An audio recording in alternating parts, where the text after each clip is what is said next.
A cor da alegria é o amarelo, eu falei isso ontem. Eu tô um sol radiante, tenho noção? Tô muito feliz. Eu queria começar pedindo uma salva de palmas para o nosso homenageado e a nossa querida Jovinha, que eles chegaram. Tava doida para ver.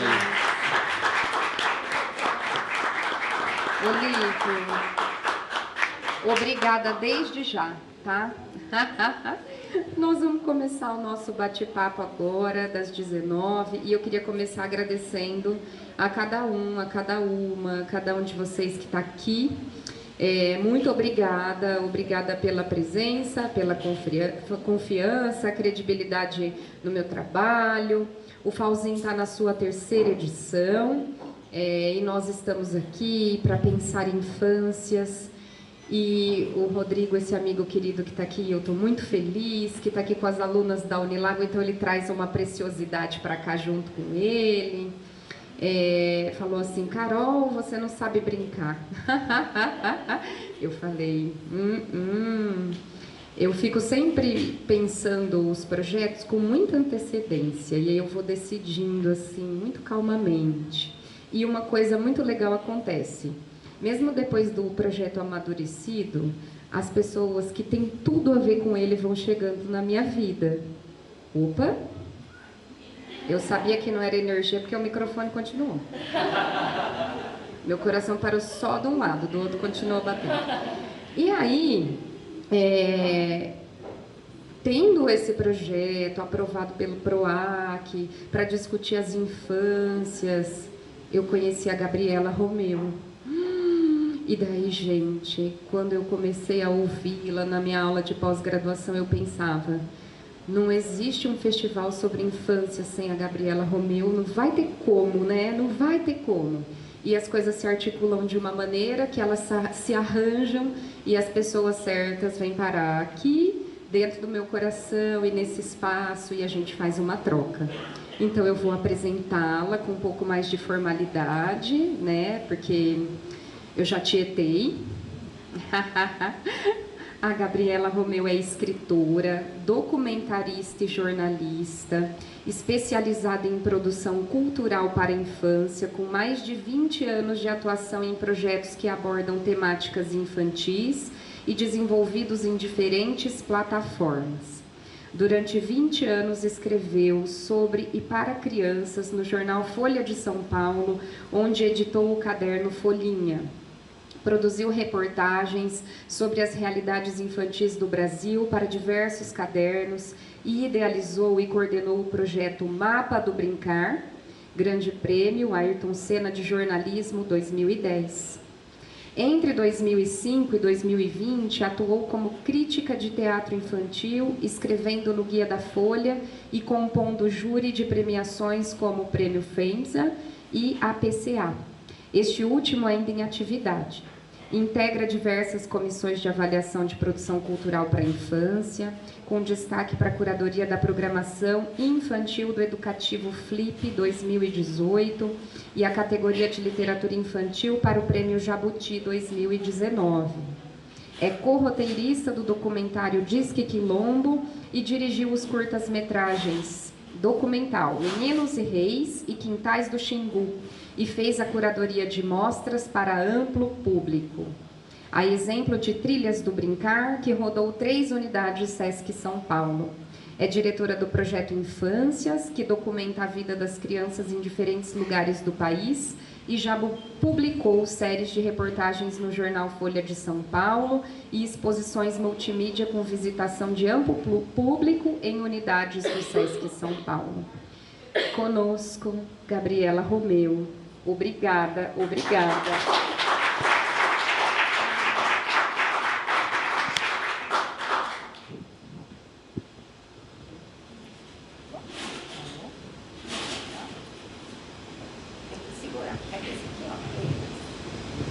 Bom, boa noite. Obrigada, Carol, por essa apresentação primeiro tão afetuosa, né? Depois contar um pouco da minha história aí. É um prazer imenso estar aqui e estar nesta noite numa plateia tão bacana e com a presença do Olívio, sua companheira, num ano, né, em que se homenageia o Olívio, que eu já tive o prazer de encontrar em outras situações, já pude visitar a aldeia do Olívio, e sempre um aprendizado estar perto de você, Olívio. Me lembro uma vez que eu fui como jornalista ainda, você me recebeu lá na sua aldeia, e a gente levou vários livros de autoria indígena. Não sei se você se lembra disso. Foi quando saiu aquele edital, que nunca saiu, né? Aquele edital, um edital de autoria indígena, que teve um chamamento, e depois ele na verdade, não se efetuou, infelizmente, né? E a gente levou vários livros, e a gente conversou, e as crianças leram, escolheram um ou outro para ler. Então, um aprendizado. Você, Carol. Olha, vou começar com você, como eu tenho começado aqui com os demais convidados e as demais convidadas. É uma conversa em que nós queremos, sim, saber muito do seu trabalho, mas nós queremos saber de você, da sua história. Então, vamos começar pela sua infância. Já que nós estamos pensando em diversidade de infâncias, eu quero ouvir a sua narrativa da sua infância. Bacana. Começar do começo, né? Começo de tudo. E aquele começo que a gente carrega para sempre, né? E eu estava ouvindo a Niminon falar aqui, né? Contar da infância dela. E tantas imagens bonitas que ela foi abrindo, assim, conforme ela ia falando, né? E esse lugar da infância mesmo, das grandes paisagens, né? Como diz o Bachelard. Então, a minha infância... algumas imagens, né? Uma primeira imagem da minha infância é um pé de chorão, um salgueiro, ficava em frente à minha casa. Eu cresci num bairro operário de São Bernardo do Campo, no grande ABC Paulista, e na minha rua não tinha muitas árvores, mas tinha esse salgueiro, que era o pique da minha infância. Era ali de baixo que a gente batia a cara, né? Para brincar. E era também o lugar das nossas conversas mais intimistas, né? Era quando a gente queria trocar nossas confidências, a gente ia para debaixo dessa árvore. Então, depois de adulta e pensar um pouco sobre essas imagens, eu penso que em toda a infância, se não mora, devia morar uma árvore, né? E em muitos relatos de infância, mesmo quando a gente não cresce num contexto de uma natureza exuberante, né? Essas imagens vêm, né? Essa imagem de uma árvore, assim, que é uma grande companheira, né? Das crianças, né? É acolhida, né? A árvore, ela dá sombra, ela dá ali onde a gente pode sentar e brincar, né? Ela vira vários brinquedos, como eu aprendo com as crianças em vários lugares, né? E então ela nos ajuda a nos narrar ali na nossa infância. Então essa é uma primeira imagem, Carol, assim, muito forte. E eu tive uma infância de brincar na rua, de brincar de pega-pega na rua, de muitos jogos de rua, né? De brincar de pé no chão. Eu tive essa oportunidade, assim, de poder brincar na rua. E eu cresci também num outro quintal, então eu tinha essa experiência desse quintal da rua, né? Mas eu tive também um outro quintal, que era o quintal da minha avó. Eu sou neta de uma mulher chamada Gabriela Terra, e eu tenho o nome da minha avó. E eu sempre falo para minha mãe, por que ela não me deu o sobrenome da minha avó? Né? Eu só tenho o sobrenome do meu pai, que é Romeu. E ela fala, nem eu tive o sobrenome da minha mãe, né? Essas questões que a gente tem com o nome, né? Que traz a nossa origem paterna, né? Masculina. E eu falava, por que eu não tenho o sobrenome Terra? E apesar de não ter o sobrenome Terra, parece que a terra sempre foi algo que eu quis conhecer, né?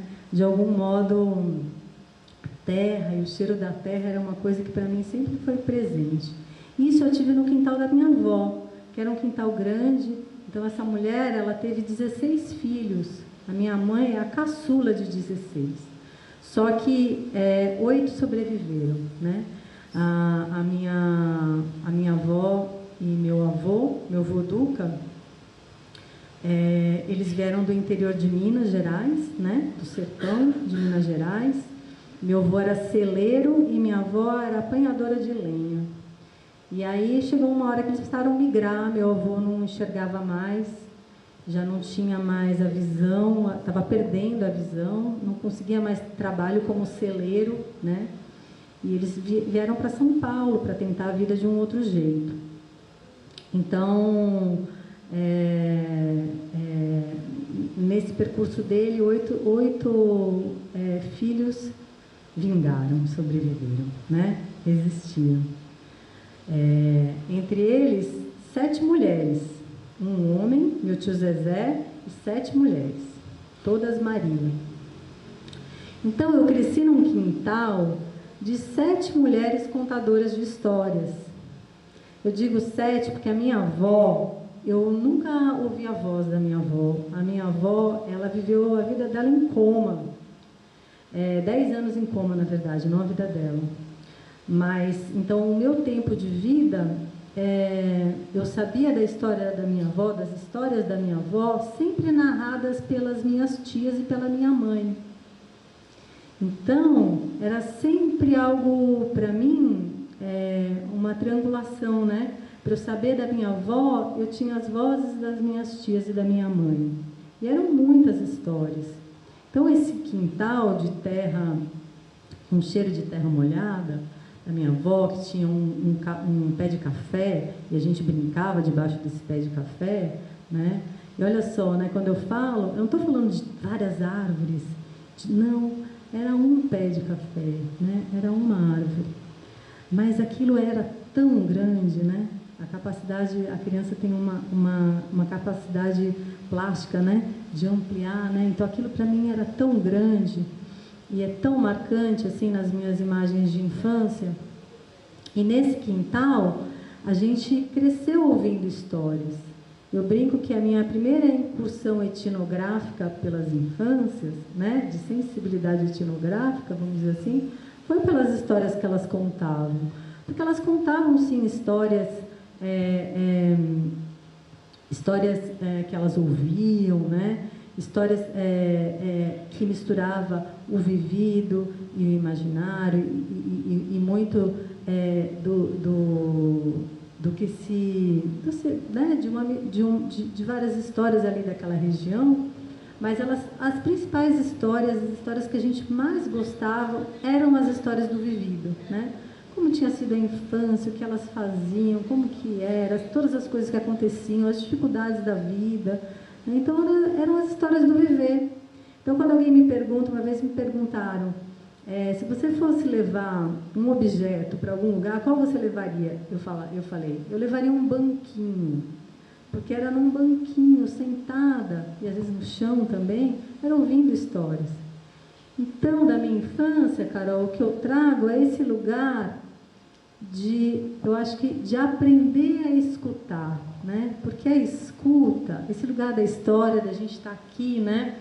É muito poderoso, né? Da gente estar junto aqui e contando, né? Histórias de algum modo. A história, ela nos ensina muito, né? Estar juntas, contando histórias, nos ensina muito, né? Porque ao contar histórias, eu tenho o tempo da fala, eu tenho o tempo da escuta, eu tenho o silêncio, né? E o silêncio não como uma ausência, mas um silêncio como presença, né? Como uma importância de ter o silêncio ali enquanto a gente está junto, né? Então, acho que eu aprendi isso muito de menina. Eu brinco que eu fui criada nas histórias da intuição, né? Que são essas histórias também da tradição oral, que elas contavam bastante, e que nos treinam na intuição, né? esse outro saber, assim, de estar no mundo. Então, foi um pouco essa minha infância, assim, que eu acho que foi muito determinante para depois tudo que eu fui fazer, que depois a gente pode falar. Mas começa aí, gente. Mas esse é o meu começo. Eu ia dar esse alinhavo, eu ia dizer assim, tá, e começa aí, então tem a escuta, tem a questão visual, tem a imagem do chorão, a imagem do pé de café. Vamos fazer esse link com o seu trabalho, porque você é múltipla, né? Eu botei aqui no roteiro uma pergunta de como é que você se torna profissional e está em todos esses segmentos, está no roteiro, está na autoria literária, está na edição. Verdade.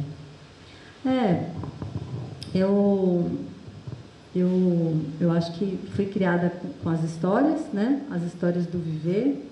Aí eu cresci, eu fui da minha primeira, cresci num quintal de muitos primos e primas. E a gente foi, eu tive alguns primos um pouco mais velhos. Desses meus primos mais velhos, um foi para a faculdade, né? E depois eu fui da geração que já ia, porque as minhas tias não tiveram acesso a estudo, né? Estudaram até o ensino primário na época. Então a gente foi a primeira geração. Eu não tinha tantas referências assim, né?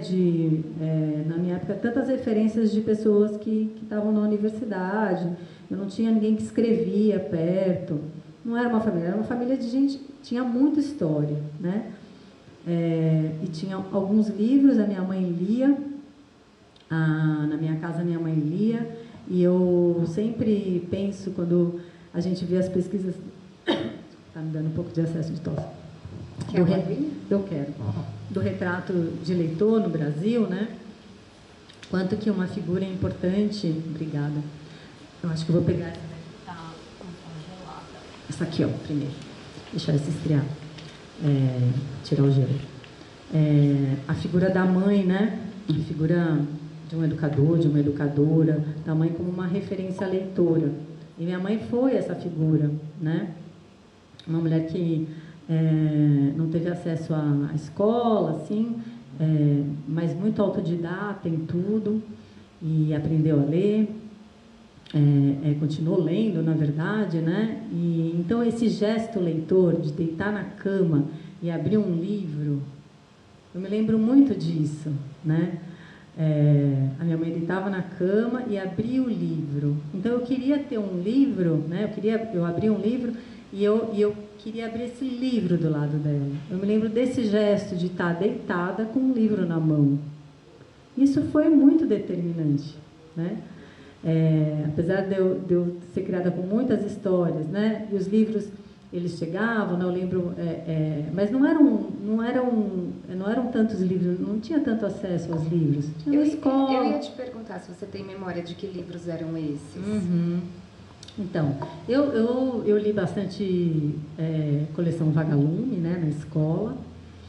E eu me lembro que eu tive uma professora na 4ª série, a professora Sônia, e ela sabia que eu gostava de ler, e aí ela falou assim: Gabriela, então eu ia à biblioteca da escola, eu lia, tinha a biblioteca do meu bairro, eu também lia, mas ela falou uma vez assim: eu recebi vários livros, eu frequentava a casa dela, né? Eu era amiga das filhas dela, eu recebi vários livros como professora, e eu queria passar alguns para você. E aí eu tive em casa uma prateleirinha que foi a minha primeira biblioteca, né? Então eu tinha esses livros, mas eram muitos livros da coleção Vagalume, o Cachorrinho Samba, enfim, eram livros dessa geração, né? Hoje, se a gente olha o acervo de literatura, ele é muito vasto, né? Na minha geração, ele não era, enfim, não era tanto. Mas uma coisa que me marcou muito como leitura também, Carol, minha mãe comprou uma enciclopédia chamada O Mundo da Criança. Alguém se lembra dessa enciclopédia? Alguém? Porque ela passou muitas gerações. Então, tem da capa vermelha, é muito do afeto de muitas infâncias. A minha não era vermelha, porque já me falaram da vermelha. A minha era uma capa bege, assim, creme, enfim. e tinha do lado, era meio dourado, então lembrava, sei lá, a Barça, né? A gente tinha... E aí minha mãe comprou, né? As pessoas vendiam de porta em porta, minha mãe comprou essa enciclopédia, essa coleção, e aí eu tinha em casa. E essa foi a minha primeira também relação assim com os livros, né? Porque eu adorava. Então, tinha um volume que era sobre coisas manuais, tinha outro que era só de histórias, então tinha os contos de fada e as fábulas, misturava um pouco. Tinha outro que era gente de outrora, eu adorava, porque essa palavra para mim, outrora, até hoje, imagina, o menino ali, gente de outrora, eu achava lindo, eu achava sonoro, né? O mundo e o espaço. E aí, essa enciclopédia, a minha mãe nunca foi de guardar muitas coisas, ela era muito desapegada, né? Chegou, eu estava já quase entrando na faculdade, ela doou a enciclopédia para uma prima minha, que teve filho. Ela queria se livrar, na verdade. Eu não tive dúvida, eu fui na casa da minha prima, bati e falei assim, Paula, é o seguinte, a minha mãe me deu, eu vim aqui pegar de volta. Porque isso é muito importante para mim. E eu tenho essa coleção, faltam uns 2, 3 volumes, porque se perderam no caminho. Mas eu tenho até hoje, né? Então, essa enciclopédia fez muito... Me formou leitora, assim, né? Numa enciclopédia. Vai ver que é por isso que também fui virar jornalista, coisa de um texto também informativo, né? Mas, enfim. Então, acho que um pouco dos livros era isso. Mas aí, falando, você perguntou do percurso, né? Estamos nessa fala meio... correndo pelo rio da sua vida. Aqui, né? Então, aí eu queria ficar perto das histórias, mas eu não sabia muito. Eu falei assim, eu vou ser jornalista, né? Eu vou estudar para ser jornalista. E nem imaginava essa coisa de poder, né, trabalhar com as histórias em outro universo, ser escritora, não tinha nenhuma referência disso, mas como jornalista me parecia algo possível. E aí eu estudei, prestei e fui fazer jornalismo. Eu me formei jornalista, né, e aí eu terminei o curso, eu sempre brinco, né, falo assim, eu demoro um pouco assim para cair a ficha. Aí eu falei assim, nossa, mas eu nem gosto de notícias, sabe? Fiz jornalismo, mas nem gosto tanto de notícias. Eu via meus colegas que liam 4, 5 jornais por dia. Eu até lia, mas assim, eu não tinha essa coisa da notícia. Eu queria contar história. Aí eu falei, não, nem gosto de notícias, mas eu acho que eu gostaria de ser, eu acho que eu queria ser mesmo, era arte educadora.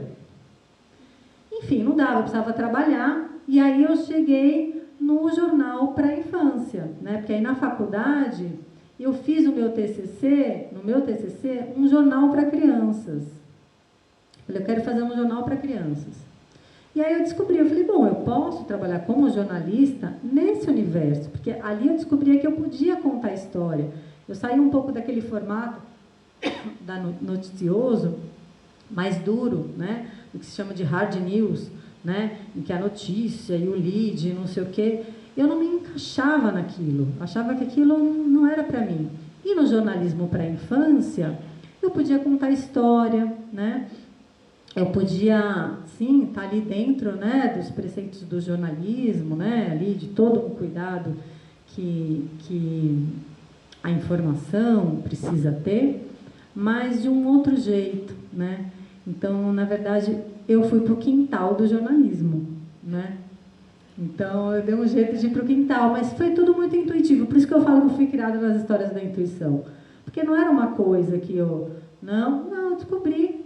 Tanto que quando eu liguei na Folha de São Paulo, né, para descolar um primeiro trabalho, assim, não, eu já tinha feito estágios e tal, eu liguei na Folhinha, que é o caderno para crianças. Aí, a Mônica Rodrigues da Costa, que é uma jornalista da Bahia, que maravilhosa, né, mais de 20 anos fazendo a Folhinha. A Mônica criou a Tardinha, que é o suplemento infantil da tarde, uma poeta, uma pesquisadora. E ela atendeu, e a Mônica era super brava, assim, né? Ela atendeu e falou assim, eu falei assim, oi, então, eu tenho uma pauta, eu queria propor para vocês, eu já fiz um jornal para criança na faculdade, tipo assim, né? Aí ela falou assim, vem aqui tal dia. Aí eu fui.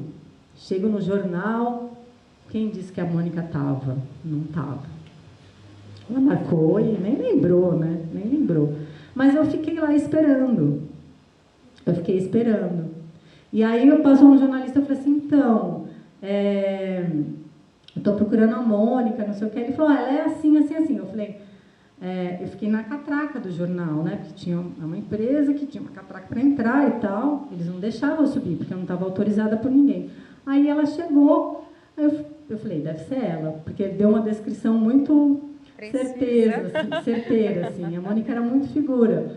Aí eu falei assim, você é a Mônica? Ela falou assim, sou. Eu falei assim, eu sou a Gabriela, você falou para eu vir aqui hoje. Ela falou, eu estou atrasada. Eu falei, eu posso subir e esperar você. Aí eu subi, e aí eu propus uma pauta para ela. Eu falei assim, olha, eu tenho uma pauta, e propus, era uma coisa, sei lá, era uma coisa para falar sobre, não era nada muito interessante, assim, era para falar sobre museus, casas, assim, não desmerecendo, assim, era um assunto que eu tinha interesse, mas não era assim uma grande pauta, sabe? Não tinha um gancho jornalístico. Ela falou assim, legal, mas eu vou te dar outra. Você vai fazer essa primeiro, e aí eu vou, né, vamos ver. Ela falou assim, eu quero fazer uma capa sobre crianças com vírus HIV. Portadores de vírus HIV. Aí eu gelei, né, porque eu falei assim, nossa, que desafiador. E eu nem sabia o quão desafiador que era muito menina. E aí fui fazer a pauta, né. E aí foi a minha primeira escola, sabe? Meu encontro com a criança como uma profissional, né? Foi a minha primeira escola, porque eu vi que ao chegar com a criança, eu fiz o meu roteiro de perguntas, né? Tudo que eu tinha aprendido na faculdade. Como é que você se prepara para uma pauta, como é que você se prepara para entrevistar alguém, né? Como é que você pesquisa, enfim, fiz tudo ali direitinho como tinham me ensinado. Aí chego na minha primeira... Eu contatei algumas casas, né, que trabalhavam, que atendiam famílias ou crianças, né, portadoras do vírus HIV, me apresentei e tal, me receberam. E aí eu chego com o meu roteiro, e aí é óbvio que ele não funciona, né? Não funciona. Como é que eu chego com um roteiro para entrevistar uma criança, né? E ainda mais um tema delicado. Então, as crianças começaram a me ensinar, né? Porque eu logo percebi que não funcionava, e aí eu comecei a ver que ou eu entrava. A primeira foi um desastre, assim, porque aí eu vi que a criança não queria falar, eu respeitei, né? Óbvio, e fui embora. Mas na segunda eu vi que eu tinha que chegar de algum outro jeito. E aí eu cheguei conversando com a criança e tentando sentar e me aproximar do universo dela, para que ela fizesse alguma proposta ali. E não foi simples, né? Eu não tinha nenhuma experiência com isso. Mas aí eu logo entendi, né, nessa primeira aula, que com as crianças você tem que chegar pronta para o encontro, né? E inteira. E pode não acontecer o encontro. Inclusive, ele pode não acontecer, né? E tudo bem, né? E tudo bem. Então, essa foi a minha primeira aula. Então, eu fui para o jornalismo e trabalhei muito tempo como jornalista, né? E eu acho que o jornalismo para a infância me salvou como jornalista, porque eu era um desastre quando eu dava plantão. Me botavam para fazer coisa de horóscopo. Gabi, mas espera aí, volta. Não, eu preciso saber se a pauta rolou. Não é, gente? Vocês querem saber? A pauta, vamos voltar, a pauta que eu fiz, né? Então, aí eu entreguei, boa. Aí eu entreguei a minha pauta. E a Mônica, como uma jornalista experiente, ela colocou outra jornalista, uma colega, para fazer o quê? Checar toda a minha apuração, toda a minha pauta, né? E isso é comum, né? Se faz em algumas situações. Ela foi checar a minha pauta. E eu tinha alguns erros em dados, em pesquisas sobre esse universo, né, sobre as crianças e tal. Eu tinha 2 erros. Aí ela me chamou e falou assim, olha, ela elogiou, fez alguns elogios, mas assim, você tem 2 erros, né? E a gente vai corrigir, a gente vai publicar, porque a gente também conversou com os lugares e a gente entendeu também como é que você chegou, como é que foi. Eles apuraram tudinho, eu não sabia, né? Eles fizeram todo o meu percurso de volta, olha só. E aí ela publicou e ela falou assim, né? Você tem que tomar cuidado com a sua checagem, com a sua rechecagem, não sei o quê. Mas a sua pauta a gente vai publicar. E aí eu fiquei no jornal como freelancer, dali um ano abriram uma vaga, eu prestei com um concurso que o jornal faz, ele abre para todo mundo, outras pessoas vieram, e eu fiquei no jornal e fiquei bastante tempo, né? E a Mônica é essa pessoa que muito me ensinou sobre o universo da criança, sobre a escrita, né? Para a criança. E aí me perdi um pouco, que eu ia falar depois? Me volta aqui. É que aqui desde o primeiro dia a gente vai na narrativa. Vai indo, né? E daí a gente quer saber até o final. Ontem a Denise eu nem ia voltar. Olha a pauta foi publicada. A minha primeira capa foi uma capa que trazia esse tema. E eu nem sabia, né? Assim, era muito nova. Eu nem sabia de tanta responsabilidade que era, né?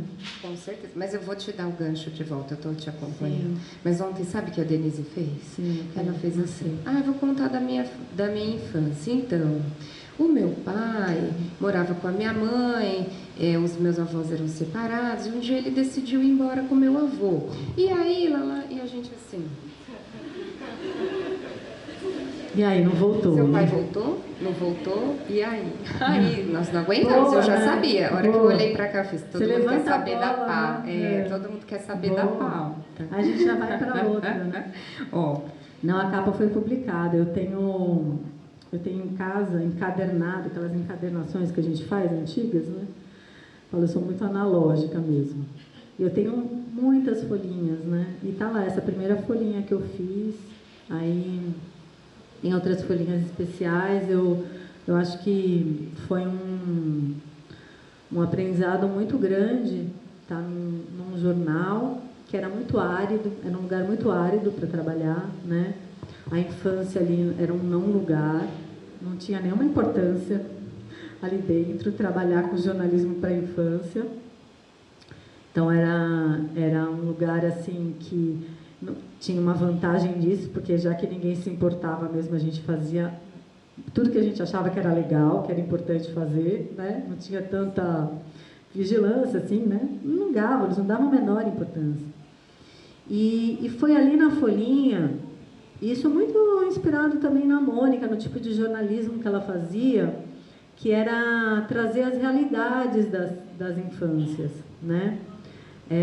A gente achava incrível, né, ser um jornal dito nacional e a nossa chefia só queria que a gente cobrisse São Paulo, ou a infância e as crianças e os games, né, naquela época, a questão dos eletrônicos, né?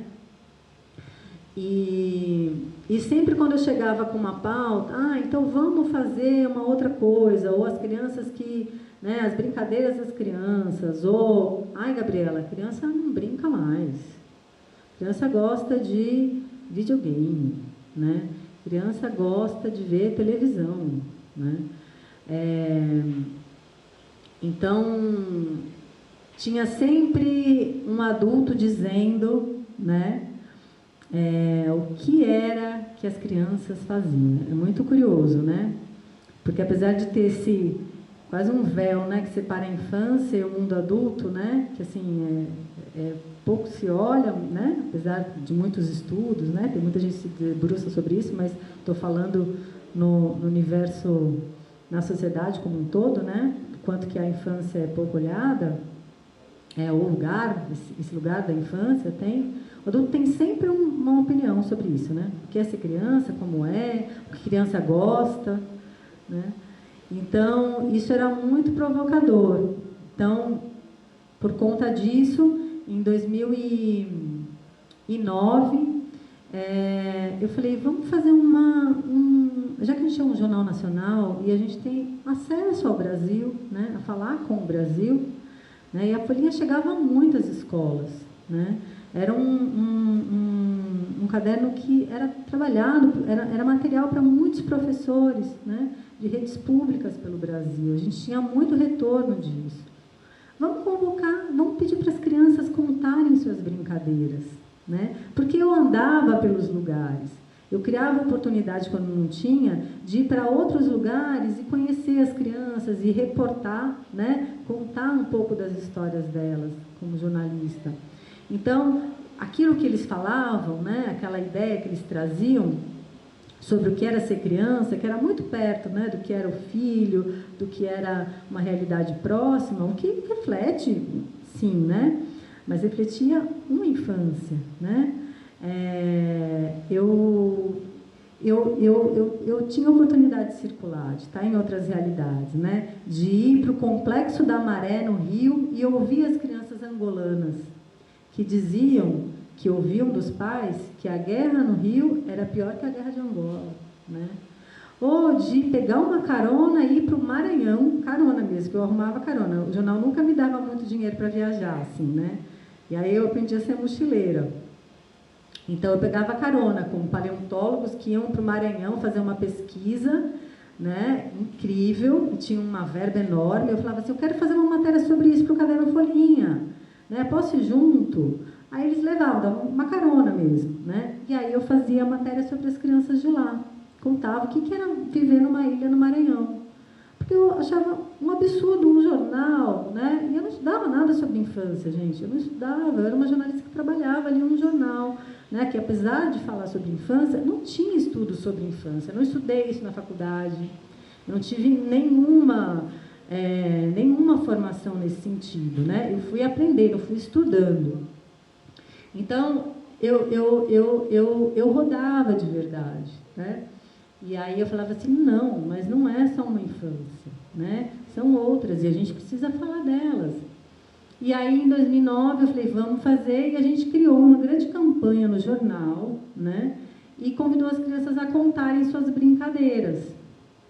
E aí, a gente recebeu mais de 10.000 cartas e e-mails. Isso foi lido por uma equipe, né, que a gente formou. Lá tinha Adriana Friedman, Renata Meirelles, vários pesquisadores da área do brincar, né? A gente leu todas essas cartas, os desenhos, os e-mails, a gente tabulou, né? E a gente criou esse mapa do brincar, né, que é um acervo, né, do brincar, né, da cultura lúdica da infância, das infâncias, das culturas lúdicas das infâncias, né, todas as pluralidades, todos os plurais, né, mais do que necessários, do início do século. E aí, gente, não dava mais para ficar no jornal, assim, depois desse projeto, né? Eu tive a oportunidade de ir para muitos lugares também, e eu falei assim, não dá mais. Aí eu precisei sair, porque no jornal, esse trabalho, esse diálogo com a criança, essa escuta, né, da criança, de estar junto e contar uma história, né, uma narrativa dos cotidianos infantis, dos imaginários, né, são várias pautas ali que eu tive a oportunidade de fazer. Era como a gente está num trem, né, em que você vai passando assim, você vai vendo a paisagem, né, e você está lá. Aí para o trem, você desce e vai lá, aí você volta correndo para o trem e o trem segue. Isso é um jornal, né? Ele não espera, o trem não espera, né? E nunca era, eu tinha muita frustração, porque eu comecei a me sentir, quando eu fui entendendo a responsabilidade daquele trabalho, e estudando, né? E acessando universos que me ajudavam a entender a infância, né? E também com muita gente que eu pude entrevistar e com quem eu aprendi também, que eu precisava estar com a criança no tempo dela. Então, eu não conseguia mais ficar no jornal, naquele tempo, trabalhar naquele tempo que ele me dava para trabalhar com a criança. Aí eu saí do jornal e criei um projeto chamado Infâncias, né? Junto com mais 2 pessoas, uma outra jornalista que é de Minas Gerais, a Marlene Perê, e o Samuel Macedo, que é fotógrafo, é um cabinha do Cariri cearense, né? Que eu conheci quando eu fui para o Cariri. Ele me recebeu lá, depois eu falei, Samu, vai fazer um estágio na Folha de Fotografia. Ele era muito jovem, ele era um cabinha mesmo, né? Um menino, uma menina, como se diz no Cariri, assim, um jovem. E ele foi, e quando a gente montou o projeto, eu falei assim, Samu, vamos fazer junto esse projeto. A gente não tem dinheiro, mas a gente vai captar, a gente vai atrás de edital, a gente vai fazer e a gente vai juntas, assim, contar um pouco as histórias com as crianças e das crianças, né?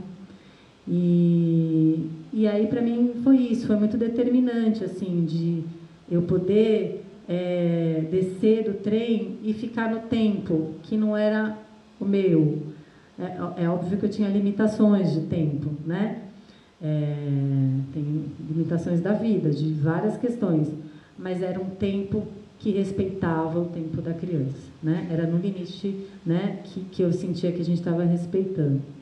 E aí eu fui para o documentário, né, que você falou disso, né? Então, de jornalista, aí eu comecei a trabalhar como documentarista em projetos em que eu pudesse trabalhar nesse tempo, né? E aí os documentários e os livros, né? E aí era como eu podia, de verdade, ouvir a criança e poder trabalhar junto. Então, se a gente chegava num lugar, depois de muito conversar, né, com aquela comunidade ou com aquele lugar, ou enfim, de saber se de fato eles queriam que a gente estivesse ali, né? No nosso trabalho ali junto com a comunidade ou com aquele lugar, à noite a gente parava e a gente via todas as fotos juntos e juntas. As famílias vinham, né? Então, por exemplo, eu tenho imagens muito lindas. Eu tive uma oportunidade de 3 vezes para uma etnia no Pará chamada Xicrim, um povo caiapó. E à noite, na aldeia, a gente projetava no telão porque a gente tinha feito junto, né? Porque as crianças criavam os percursos ali, elas propunham, depois a gente pode falar isso melhor, mas assim, e a gente via junto. E era bonito porque os pais, as mães, né? Depois eles falavam, né? Ali, nossa, mas meu filho faz isso. Nossa, eles conhecem aquele lugar, né? Então a gente junto via ali, né? Muito do que as crianças estavam narrando, te via junto. Enfim, a gente depois ia criando esses processos para poder trabalhar junto, no tempo de cada lugar, né? Entendendo como é esse diálogo e como que as crianças nos ensinavam e nos guiavam ali pelos seus universos. Acho que um pouco esse bloco para poder falar, né? Senão eu vou emendando uma coisa na outra. Tá lindo, Gabi. Estou aqui te ouvindo e curtindo. Você falou e eu fiquei aqui pensando e te acompanhando e pensando nessa aproximação que você estabelece. Eu falo agora, eu estou aqui vendo as meninas maravilhosas da escola onde eu trabalho nesse momento. Obrigada por vocês estarem aqui. E a gente pensa, discute e rediscute e faz reuniões e estamos nesse lugar diferente, pensado pela Paty, que está aqui, idealizado, mas pensando essa aproximação e permanência, de que modo a gente se aproxima e permanece, respeitando e visibilizando e mergulhando, e não olhando de cima. E daí eu queria que você falasse, não está no nosso roteiro, mas um pouco mais demoradamente, de como você se aproxima. Você falou uma coisa muito linda na entrevista que você deu para o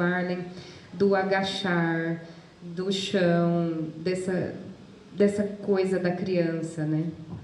Sim. Então... É o meu, sorry. É. A baixa tá muito mais alto que das outras vezes.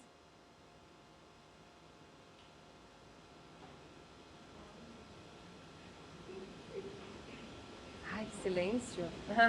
Pode continuar? Voltou? Voltou? Aqui não voltou. Eu tô tentando desligar e ele não desliga. Aí, desligou. Pronto. Alô? Peraí, rapidinho. Ju. Quero uma água. Alô? Não voltou. Voltou? Você está me ouvindo? Não, né? Dá para ouvir? Aí. Parece que não. É. Vocês aumentaram? Mas Tava mais alto. Alô? Acho que tá bom, né? Vocês estão ouvindo? Tava alto? É? Bom, qualquer coisa vocês falam, né? Se não tiver boa altura. Então, eu fui aprendendo mesmo, né, Carol? E eu acho que as crianças sempre foram ensinando muito, assim. Fui estudando também, né? Aí eu saí desse lugar que vai aprendendo intuitivamente, né? Apesar de que a intuição sempre para mim é primeira, é sempre o primeiro aprendizado é pela intuição. Eu acho que ela me ensina mesmo, eu acho que ela nos ensina, mas depois fui estudando as infâncias, né? Quem estuda as infâncias, mas eu trago essa imagem mesmo, né? Eu vou trazer a imagem do chão. Falei da terra, né? O cheiro da terra, mas eu acho que é nos letrar nos chãos, né? E isso várias infâncias ensinam muito, né?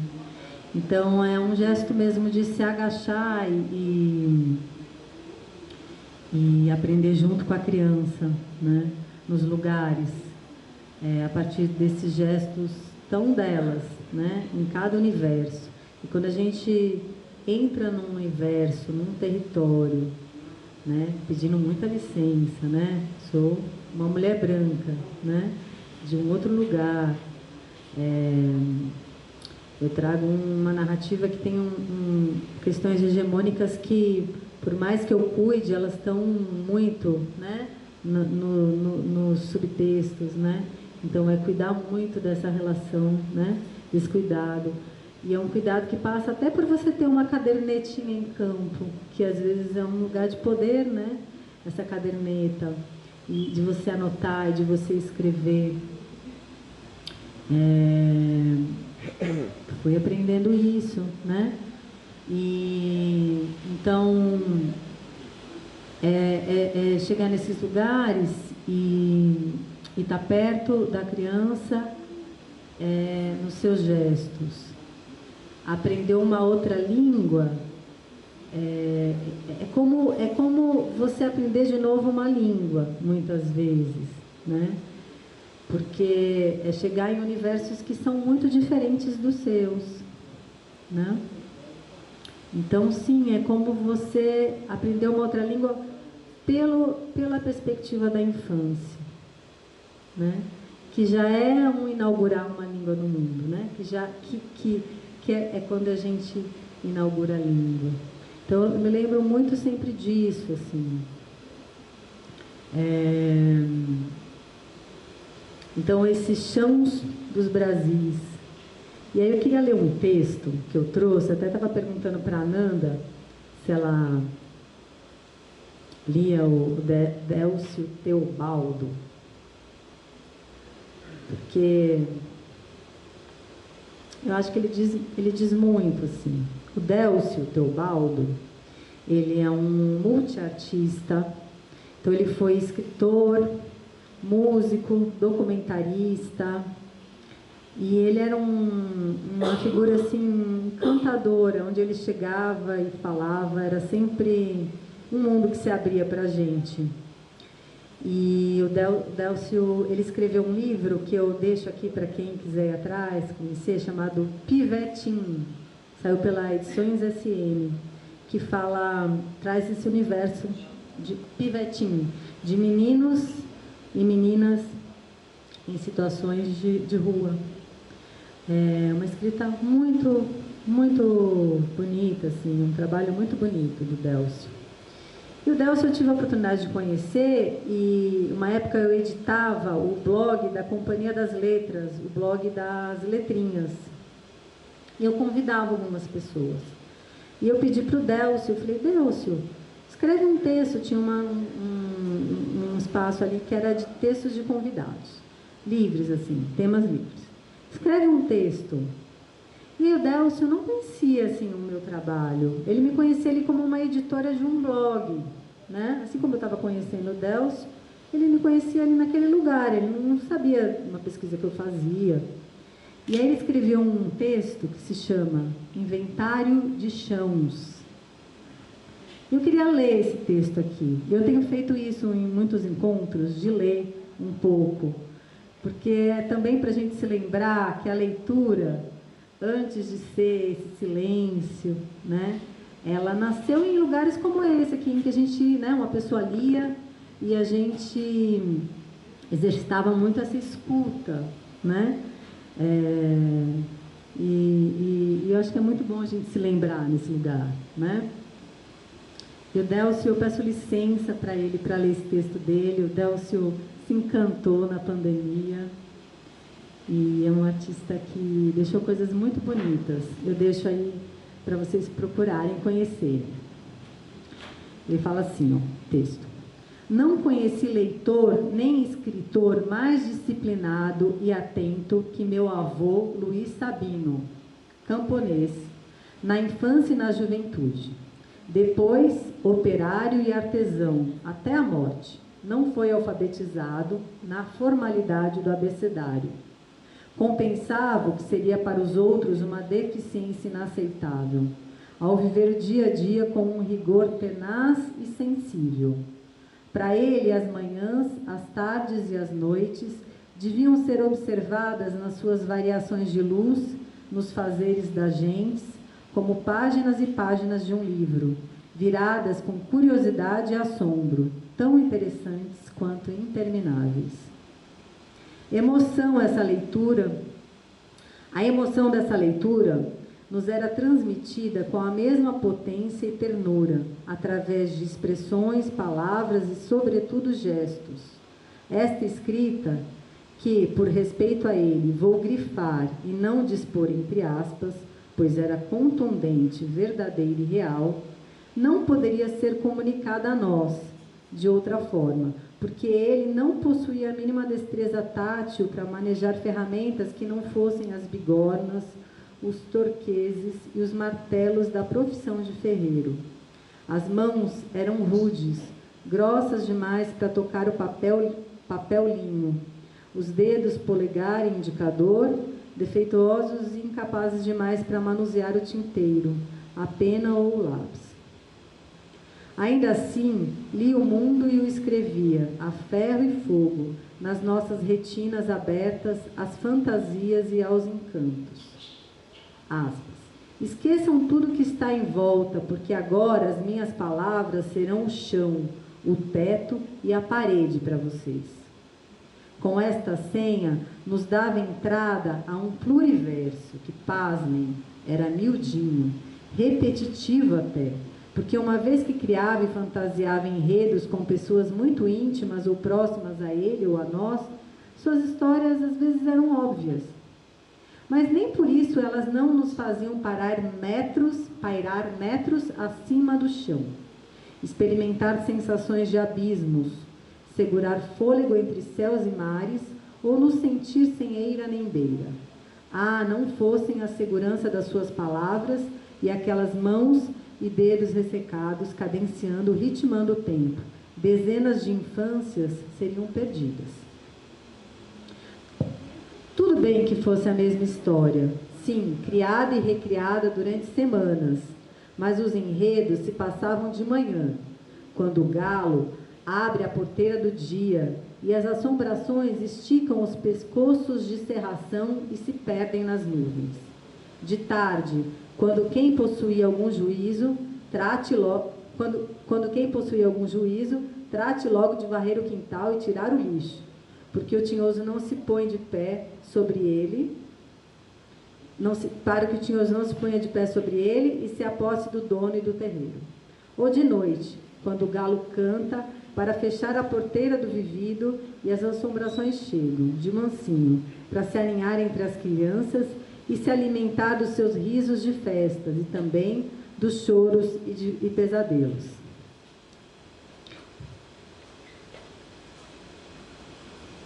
Aí ele vai numa história que é longa, eu vou pular um pouquinho, tá bom? Porque chegar no ponto que a gente vai seguir. Aí ele conta um pouco essa história do vô.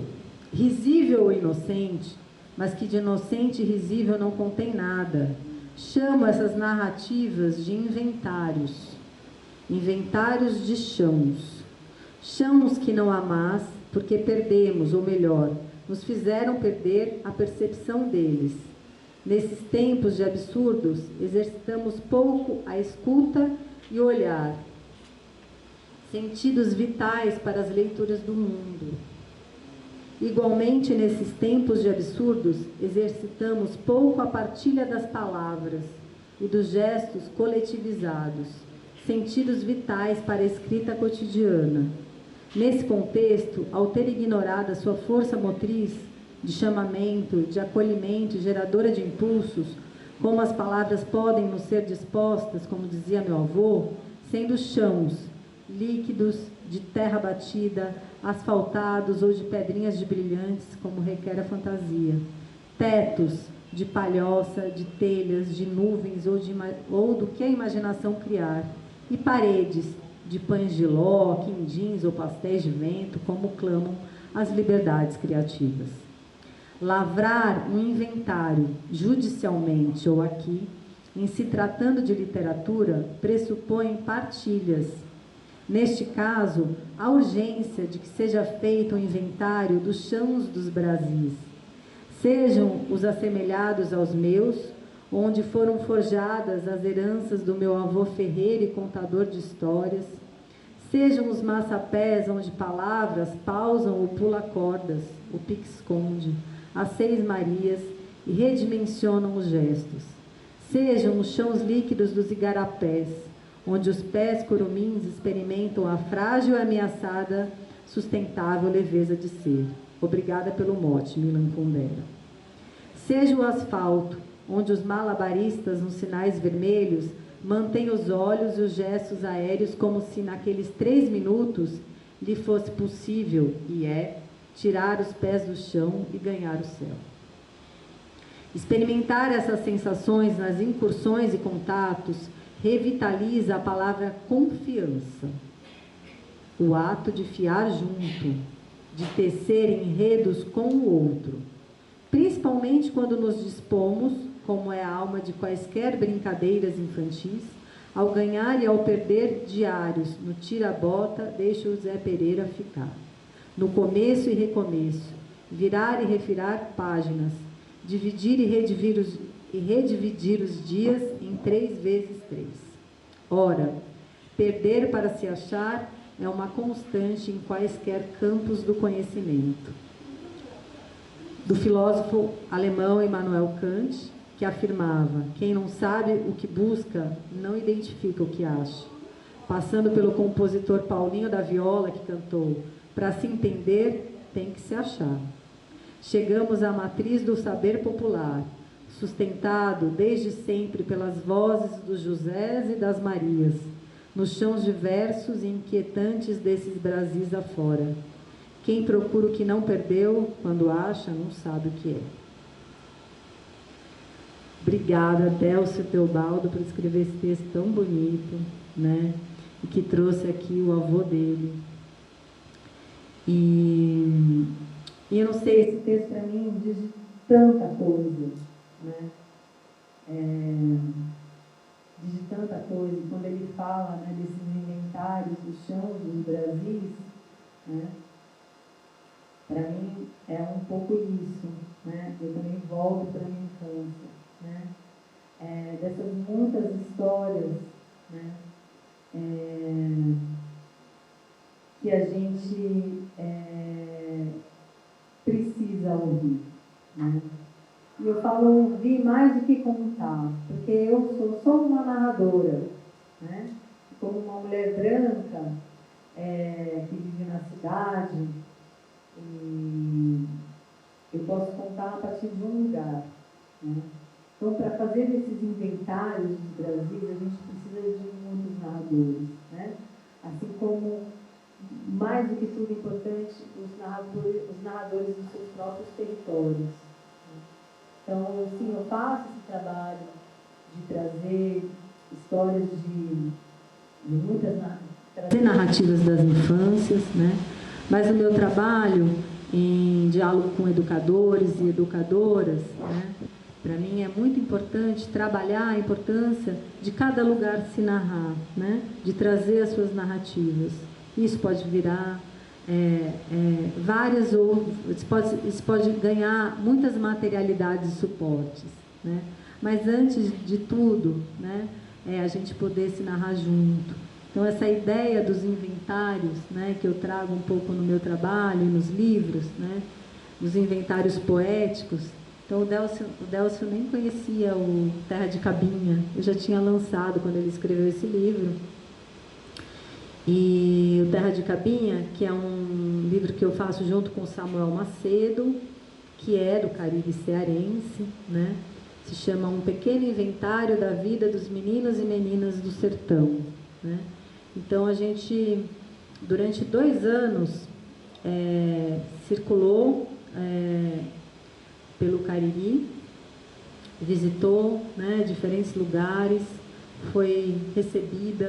fomos recebidos em muitas comunidades, né, que nos acolheram, que nos receberam, que trocaram com a gente, e a gente trouxe um pouco da experiência das infâncias desse lugar nesse livro, né, com esse pensamento mesmo de um inventário, né, e o inventário pensado, né, como ele fala, né, lavrar um inventário judicialmente ou aqui, né?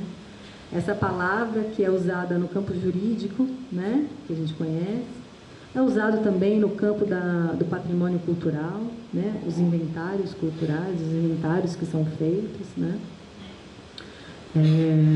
Já tive a oportunidade de trabalhar com o IFAM em inventários participativos, e é sempre uma experiência muito rica, né, muito importante, de todos os detentores daqueles saberes, né, se narrarem e dizerem o que é importante ali para contar aquela história.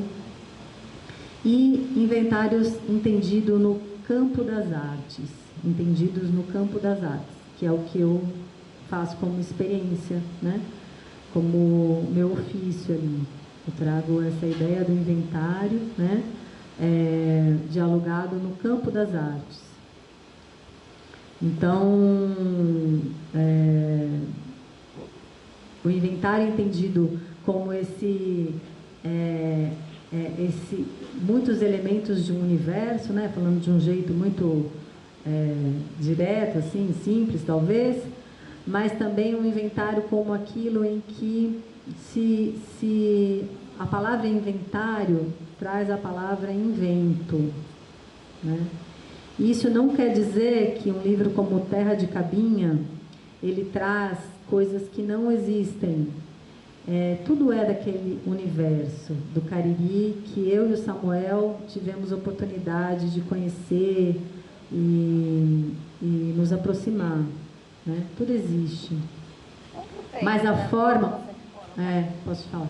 Mas a forma como a gente organiza, né, traz, né, o filtro de cada um, assim, o lugar de cada um. Então, essa palavra inventário, para mim, ela é muito cara nesse sentido, né? Ela traz essa complexidade, né? É sim um inventário a partir de dois olhares, né? Da Gabriela e do Samuel, que ficaram lá em diálogo com as crianças, vendo as fotos juntos, né? Conversando sobre o que era importante entrar. Acho que é importante falar isso, né? Como metodologia de trabalho, né? Sentando junto, mas no final é uma adulta escrevendo, né? É um outro adulto, ainda que um fotógrafo que cresceu cabinha naquele território, né? Mas é um adulto fazendo esse registro, né? E para a gente fazer esse trabalho, a gente visitou, o Samuel morava lá, mas eu fui ao Cariri, visitei o Cariri durante 2 anos. E era preciso estar lá em diferentes tempos. Não adiantava também ficar lá, sei lá, 2 meses e, sei lá, 3 meses direto fazendo esse trabalho. Era preciso estar lá depois que a chuva cai e a terra fica batidinha e as crianças vão rodar peão, né? Era preciso estar lá na época que vai chegando o ciclo de reis e você ouve por alguns lugares, no Juazeiro do Norte, por exemplo, uma das cidades do Cariri, né? Você ouve a macaca estalar por todos os lugares. A macaca eles chamam um chicote, né? E é um adereço, é um elemento do reisado, né? Então eles vão fazendo estralando. É um brinquedo das crianças, né? Esse estralar, que é feito, esse brinquedo, a macaca, que é feito com cabo de vassoura, corda e câmara de bicicleta. Então os meninos caçam, você não acha cabo de vassoura, você não acha, os meninos e as meninas caçam e aquilo vira.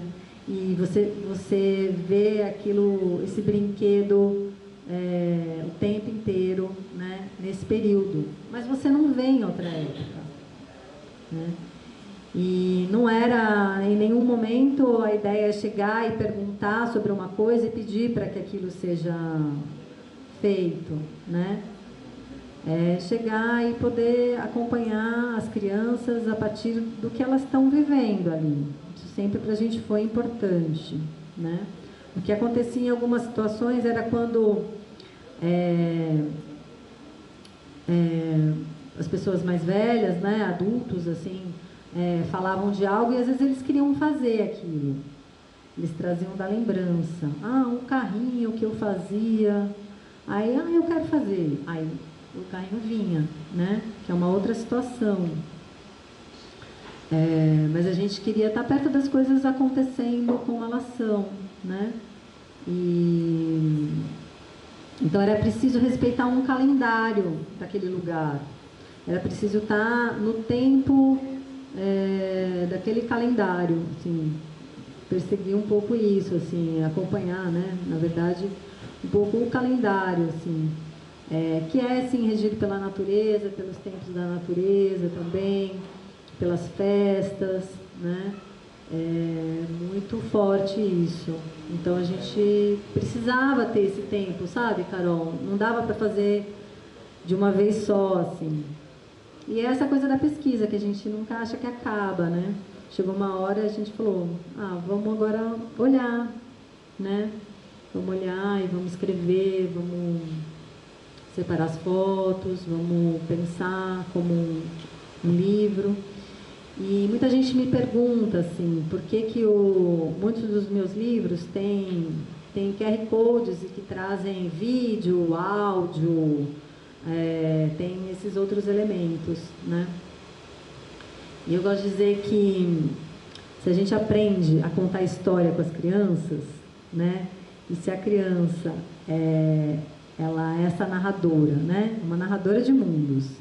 E essa narradora que narra com o corpo inteiro. Então a gente chega num lugar e aí a gente costuma trabalhar com as crianças em grupos, né? Porque tem muito, diferentemente em cidades grandes, em que as crianças elas estão, às vezes, né, da escola para casa, enfim, situações mais institucionalizadas, em lugares em que as crianças têm essa cultura de pares, que brincam juntos e juntas e convivem e tal, elas vão estar sempre juntas ali. Então, a gente trabalha com os grupos infantis, né? Com os agrupamentos.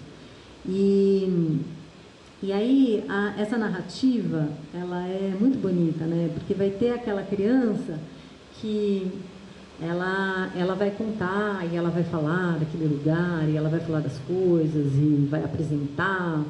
Vai ter aquela criança que ela vai percorrer, ela vai subir em árvore, né?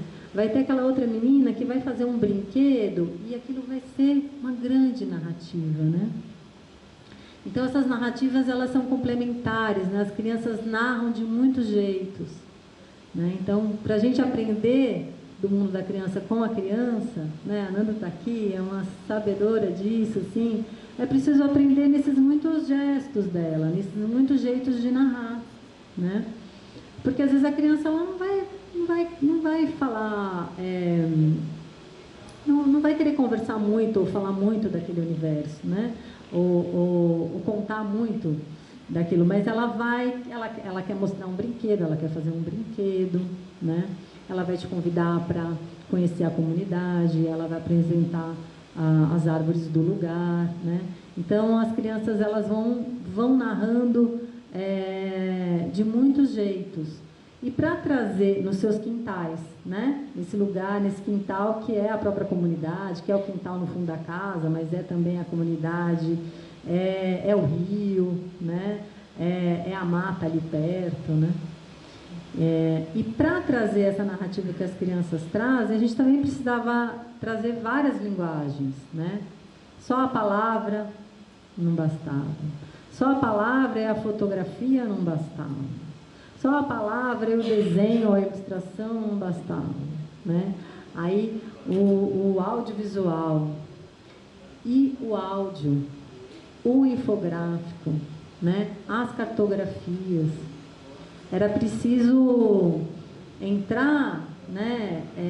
Para a gente poder viver essa experiência que as crianças trazem tão genuinamente no corpo, narrando de muitos jeitos os seus universos, os seus quintais. A gente precisava trazer essas muitas linguagens, né? E fazer um enredamento delas, né? Para que a gente possa, né, adentrar numa experiência do que é ser cabinha, né? Do que é ser cabinha e brincar a macaca ou brincar de vaquejadinha ou contar as histórias das caboclinhas, né? E também trazer as sonoridades desses lugares, né? Então, muitos áudios que nos ajudam a chegar nessa experiência de infância pelas sonoridades, né? Por esses sons, né? O que é o som de uma batalha de peão, né? Como é que a gente pode se aproximar disso?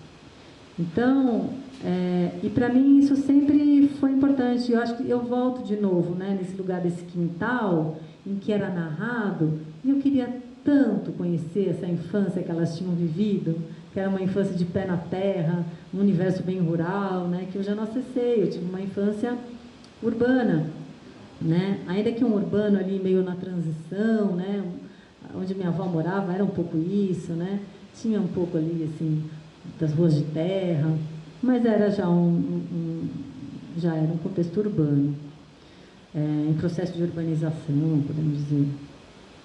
Então era preciso lançar mão de muitos recursos para a gente trazer essa experiência, né? Para poder narrar mais próximo da criança. E isso foi o que eu fui aprendendo. Acho que esse para mim é o meu maior aprendizado, assim, é o que eu mais eu acho que minha maior mergulho, assim, é um pouco aprender, assim, né? Como é que a gente narra, né? Como as crianças narram, né? Na potência das crianças, assim. Então, essa é uma experiência. Eu trouxe um outro livro, tem lá embaixo também, quem quiser conhecer, Terra de Cabinha está lá. Trouxe o Diário das Águas, que esse foi o primeiro livro, foi o meu segundo livro, Terra de Cabinha, né? Mas o primeiro desse trabalho que traz um pouco as experiências de outras infâncias, né? Mas o Diário das Águas é o último. E aqui também é um trabalho, se você me perguntar de tempo, Carol, o Terra de Cabinha é um marco nesse período de 2 anos, né, de pesquisa, mas o Diário das Águas, ele cruzou um período de 10 anos. Porque eu comecei a ter oportunidade, né, um privilégio, né, gente, muito grande de conhecer algumas experiências de infâncias em rios pela Folha de São Paulo, como jornalista, né? E muitas dessas reportagens que às vezes eu ia de mochileira mesmo, e adorava. Me aproximando, né, e conhecendo, comecei lá, e depois, quando eu entendi isso como um projeto, né, algo que eu queria trazer, essa experiência de infância das águas, isso já era mais consciente, né? Aí eu fui percorrendo também pelo projeto Infâncias, mas começa lá na Folha de São Paulo. Então, são 10 anos, né? Não 10 anos seguidos, né? Mas num período de 10 anos. E já que você falou do Sim. tempo, vou te perguntar tempo e espaço. Então, esse período todo, tão longo, e daí tão bonito pensar nessa imersão demorada e profunda, e a determinação dos espaços. O que acabou te levando para esses lugares? Sim, Tá, só vou ficar aqui na cabeça porque eu queria falar sobre essa questão da busca de narrar da criança, só para não perder. Eu vou falar disso, mas talvez eu só vou emendar isso aqui. Então, o que foi um aprendizado do Diário das Águas, né? Foi chegar ao Rio Amazonas, né? Esse rio que você não vê em muitos pontos, você não vê as margens, né? Ele é um mar, e você vê naquela imensidão de rio, né, uma criança num casquinho, que é uma canoa frágil, né, um casquinho que se chama, uma canoa, cruzando o silêncio do rio, que é um mar, gente. Quando eu vi aquela imagem, eu pensei, o que é contar uma história, né? Que não necessariamente, porque aqui não é uma história, né? Ele é um diário. Mas assim, pensando na história no sentido, né? O que é trazer essa experiência, né? Num livro? Como que é contar, trazer esse silêncio?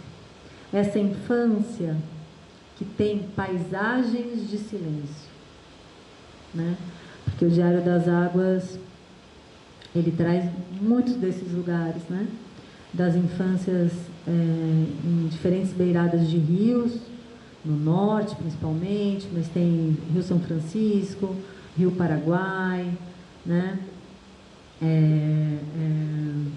Tem ali na Chapada Diamantina. Então, o que é trazer essa experiência da infância nas águas e trazer essas paisagens de silêncio? Tem um pesquisador que eu gosto bastante, é um amigo querido, que é o Gandhi Piorsky, que ele tem um livro que chama Brinquedos do Chão. Não sei se alguém aqui conhece já. E vale muito, assim, a gente ler o Gandhi, né?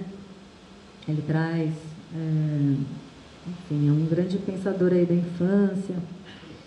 E o Gandhi, não é nesse livro, ele tem, eu estou falando nesse livro porque eu sempre gosto de divulgar, porque eu acho que é uma bibliografia para quem está perto da criança, muito bacana de se conhecer.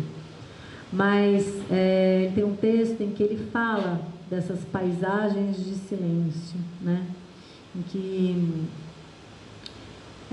essas paisagens de silêncio, de água, com essas sonoridades de cacimba, né? Olha só, cacimba sempre traz uma água lá do fundo, né?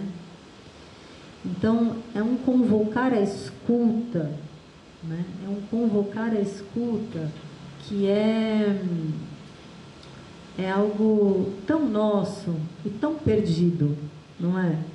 Eu sempre acho que a gente esse escutar, né? A escuta é dos nossos primeiros sentidos, diz que não é o primeiro, né? Num livro chamado Antropologia dos Sentidos, o David Le Breton, ele fala que nosso primeiro sentido é o tátil. E aí ele vai falar de todos os sentidos e ele fala do tato, porque é a contração que a gente sente, né? Ali ainda, antes de ouvir, a gente sente, então tem um sentido tátil. É o nosso sentido mais ancestral. Mas a escuta está entre eles, né? E a escuta é também esse sentido da interioridade. Quando você escuta uma história, aquela história, ela entra em você, não é?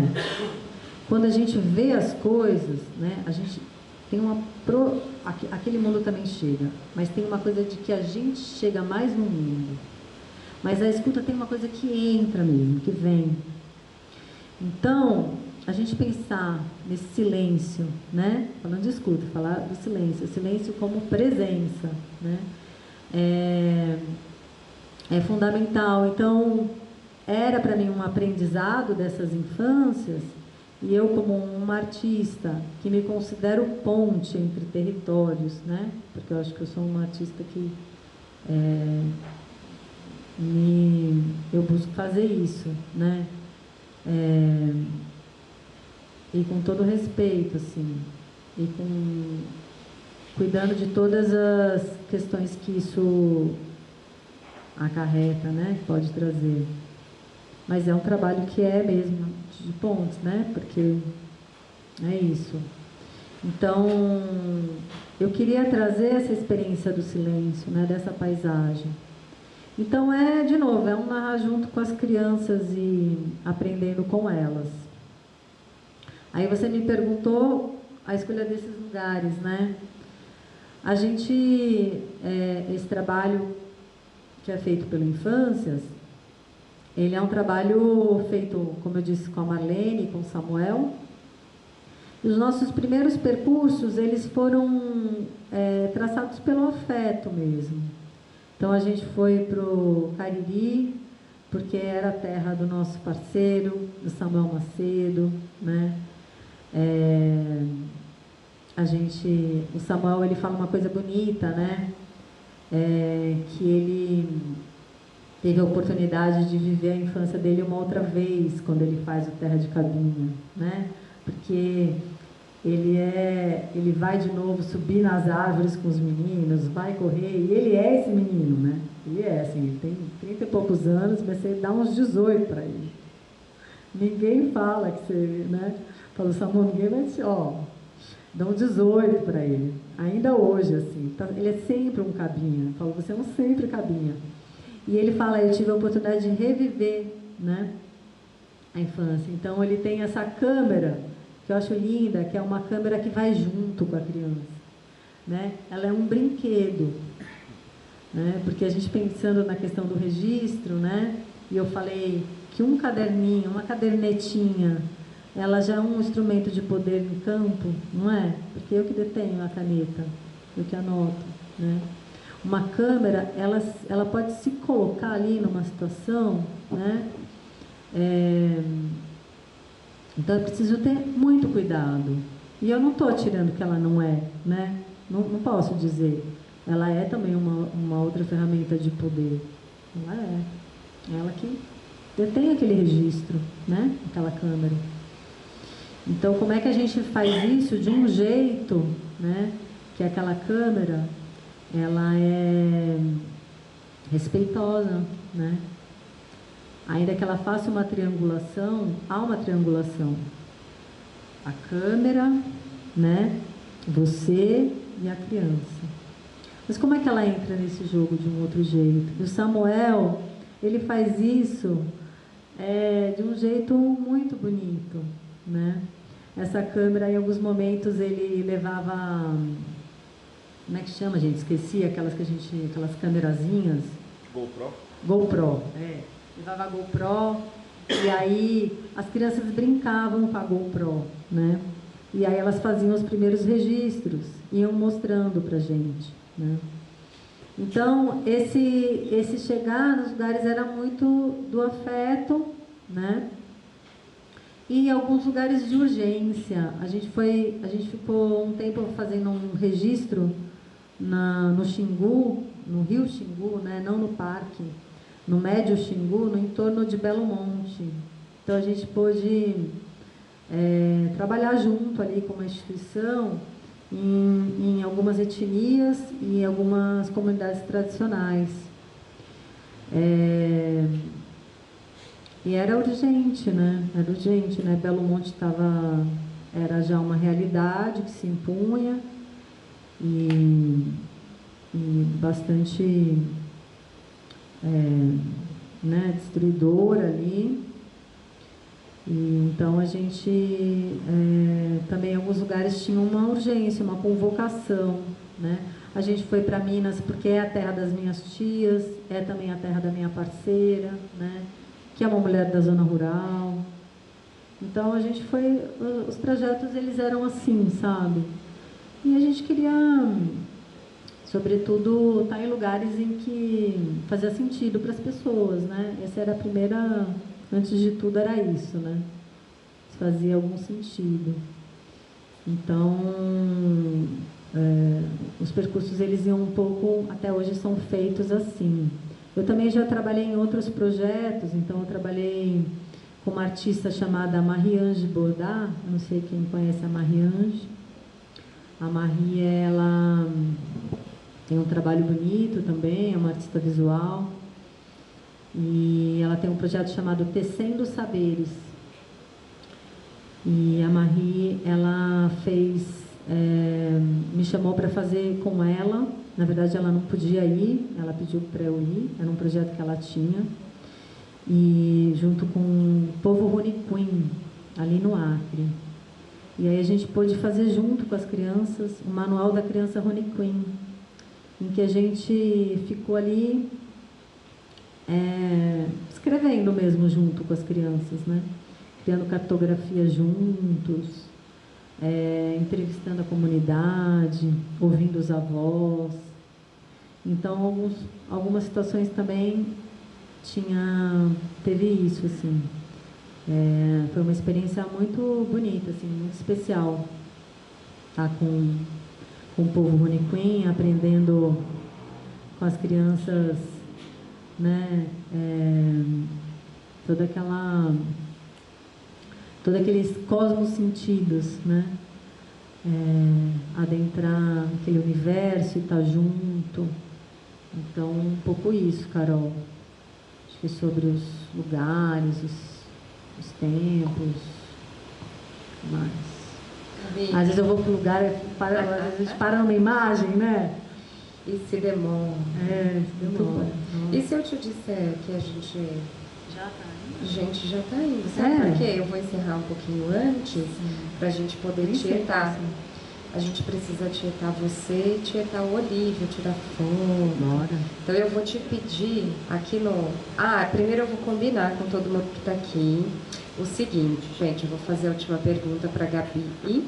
E aí eu vou pedir para vocês, eu vou fazer a foto oficial com ela aqui, vou pedir para vocês passearem pelas coisas do Olívio e para a gente fazer fotos com o Olívio e a Gabi no andar de baixo, que a gente fez uma parede instagramável para isso.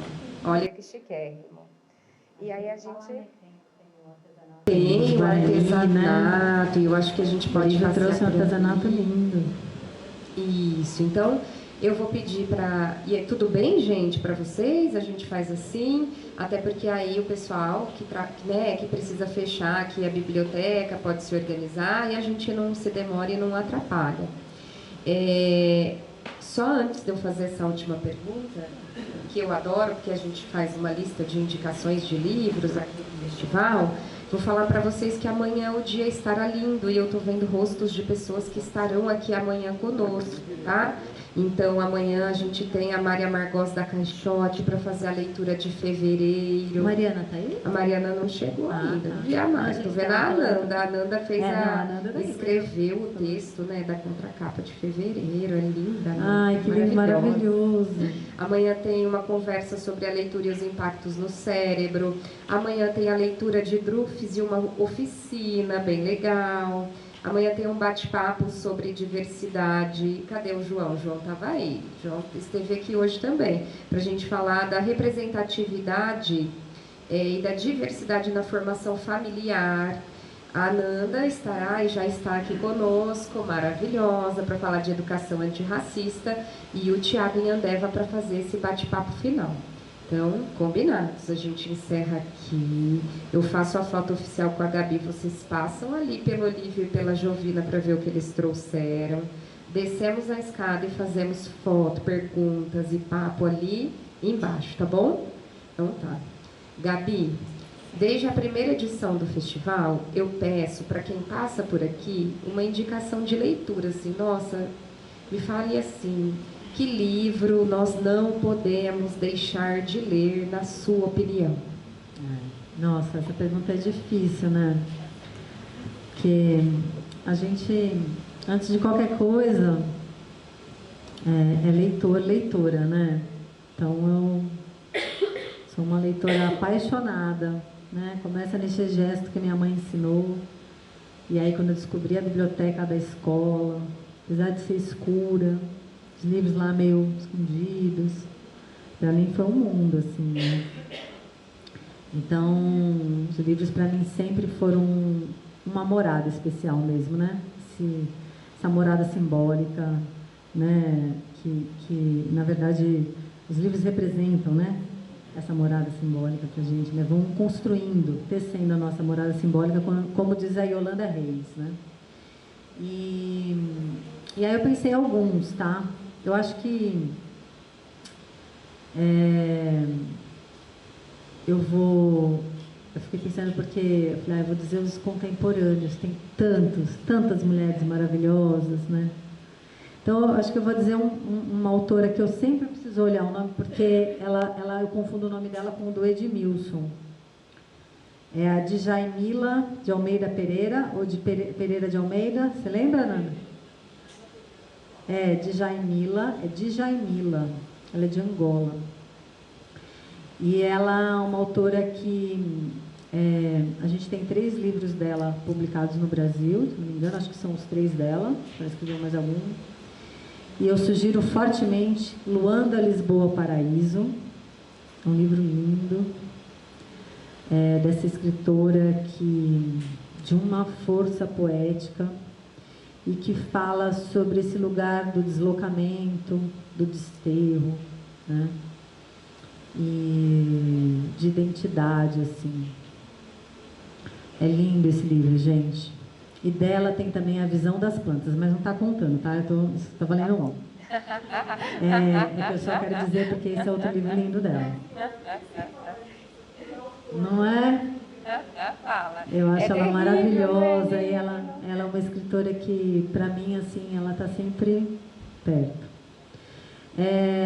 De leitura recente que eu fiz, dos últimos, vou falar também de uma outra mulher, que é Os Malaquias, da Andrea Del Fuego, que é uma escritora daqui, brasileira, que eu adoro. E Os Malaquias, gente, foi o primeiro livro dela, o primeiro romance. Ela já ganhou Prêmio Saramago, ganhou um monte de coisa. E é uma saga familiar, assim, que traz um pouco... É uma saga familiar, traz esse Brasil rural, né, e fantástico. E para mim o Brasil é dos Brasis que eu vejo muito, assim, né, que eu me aproximo. A Andrea traz muito disso, assim, a partir de uma história que tem a ver com a família dela, assim.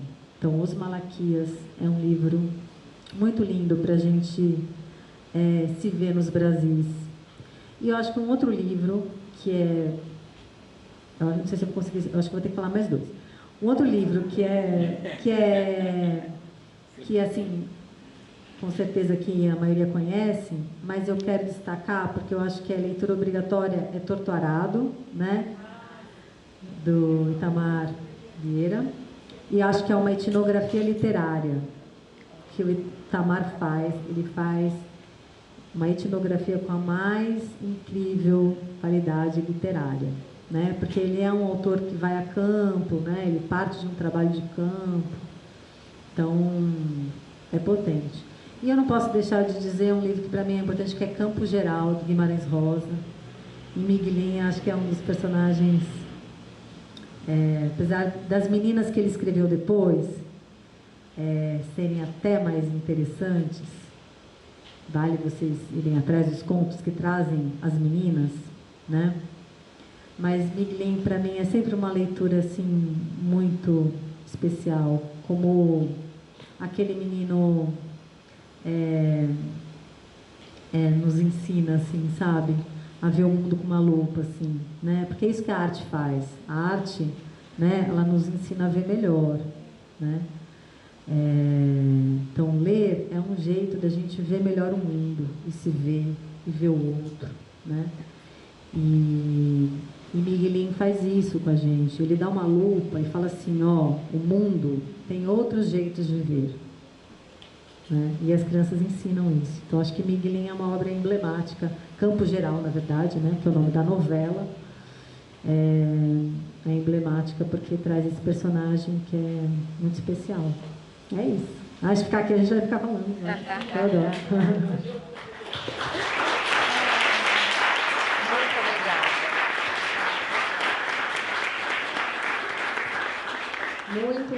Muito obrigada, Gabi. Obrigada mesmo. Queria agradecer de novo, Carol, Pauzinho, Juni, né? Que delícia estar aqui com essa família. Que legal a gente ocupar uma biblioteca, né, gente? Que maravilhoso. As bibliotecas precisam ser ocupadas o tempo inteiro. Então, parabéns por essa iniciativa de vocês tão maravilhosa. Parabéns mesmo.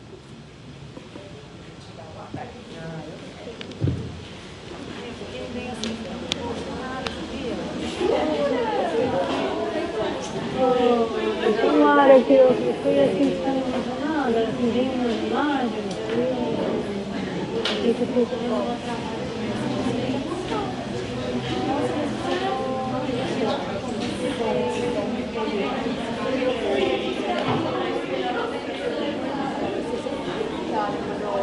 Ai, eu que agradeço. Incrível, uma alegria ter você aqui, não é, ruim? Eu quero essa foto. Você vai... Ah, então, vou só fazer a foto aqui, ó, aí a gente já libero ela. Pode puxar por cima. O seu caiu no meio do rolê, tudo bem. Relaxa, eu dou um jeito depois. Com licença. Fica na paz.